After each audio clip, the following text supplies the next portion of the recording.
आज का जो वीडियो है कक्षा 9 प्रश्नावली 2.3 बहुपद और उसका क्वेश्चन नंबर 1 दे रखा है कि ये जो बहुपद है उसको निम्नलिखित में से भाग देने पर शेषफल ज्ञात कीजिए। आपको यहाँ पे क्या पूछा गया है, सिर्फ और सिर्फ शेषफल पूछा गया है, न कि भागफल पूछा गया है। तो मैं आपको बता देता हूँ शेषफल क्या होता है। देखो यहाँ पे देखो, जब हम यहाँ पे भाग देते हैं तो ये जो अंदर होता है ना, इसे हम बोलते हैं भाज्य। क्या बोलते हैं? इसे हम भाज्य बोलते हैं। और जो हमारा उत्तर आता है उसे हम बोलते हैं भागफल।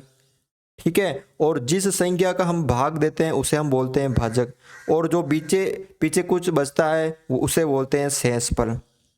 तो आपको क्या निकालना, सिर्फ और सिर्फ शेषफल। आपको भाज्य यानी ये दे रखा है, भाजक यानी ये दे रखा है। आपको भागफल नहीं निकालना है, सिर्फ शेषफल निकालना हो।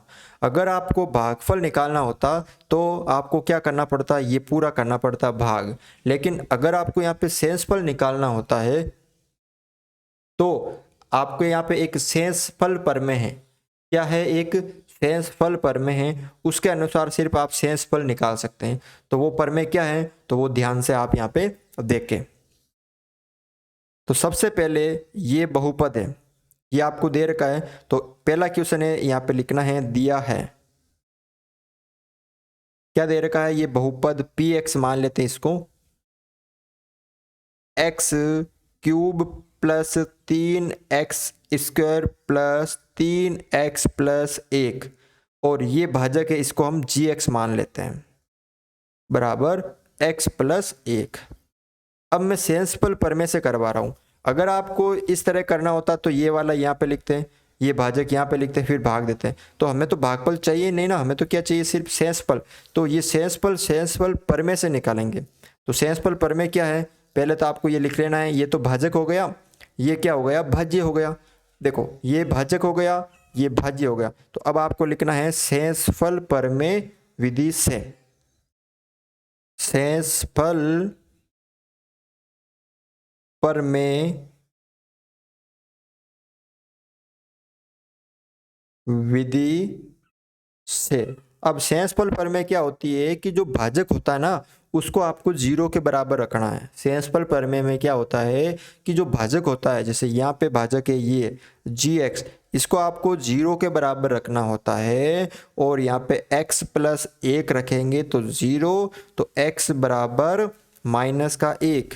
सबसे पहले क्या करना होता है शेषफल प्रमेय में कि हमने भाज्य लिख लिया यानी px, हमने भाजक लिख लिया यानी gx। फिर उसके बाद क्या करना है कि जो भाजक होता है ना उसको 0 के बराबर रखते हैं और उसमें अचर जो चर होता है उसका मान हम निकालते हैं। तो हमने यहाँ पे चर का मान निकाल दिया। अब ये जो चर का मान प्राप्त हुआ है वो इसमें रख देना है, किसमें, भाज्य में रख देना है, जिससे हमें क्या प्राप्त हो जाएगा, शेषफल प्रमेय हो जाएगा। क्या करना है, सबसे पहले आपको शेषफल प्रमेय में जो px लिखना है, उसके बाद gx, यानी px तो क्या होता है भाज्य और gx क्या होता है भाजक। उसके बाद आपको तीसरे नंबर पे क्या करना है कि जो भाजक होता है उसको आपको 0 के बराबर रख देना है। ठीक है। और जो भाजक का मान आया है, भाजक का मान भाज्य में रखना है,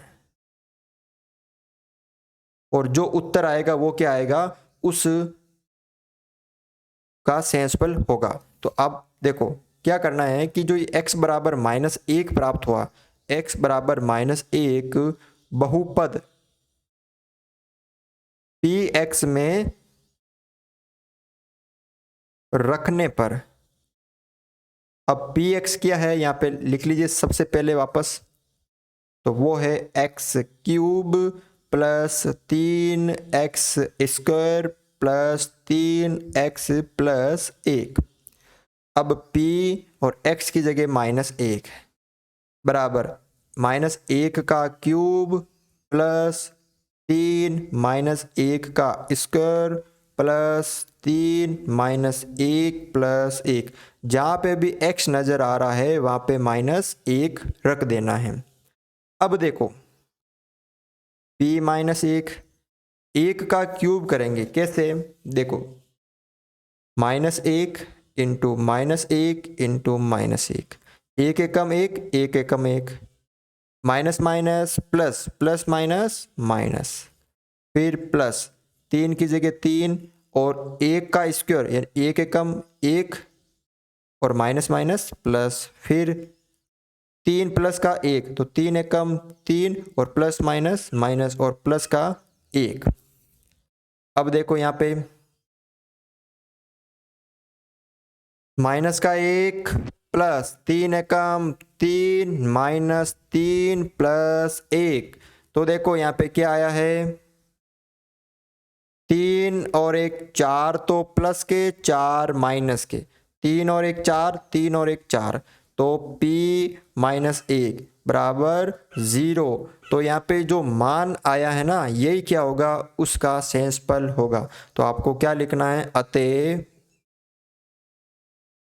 सेंसफल 0 होगा।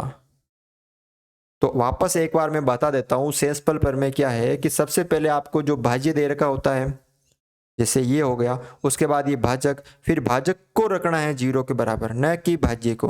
भाजक को 0 के बराबर रख दिया और जो x का यानी जो चर राशि उसका जो भी मान आए वो उस पूरे बहुपद में रख देना है और जो मान आएगा वो क्या होगा उस का सेंसफल होगा। तो इस तरह से आपको ये क्वेश्चन करना है। तो एक क्वेश्चन था, वीडियो अच्छा लगा तो वीडियो को लाइक ज़रूर करें।